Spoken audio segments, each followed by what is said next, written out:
এই কি গো?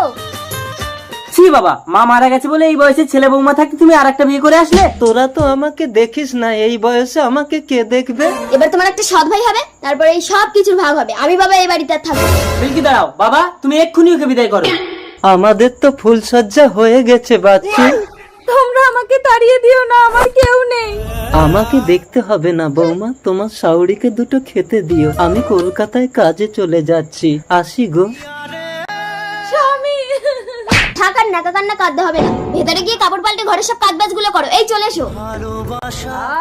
এই যে সৎ শাশুড়ি, আমার জন্য একটু পায়খানার জল তুলে আনো তো। দাও, বৌমা এনে দিচ্ছি।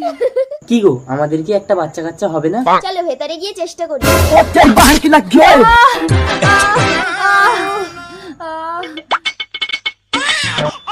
ছেলে হয়েছে, কিন্তু দুঃখিত বাচ্চার মাকে বাঁচানো যায়নি।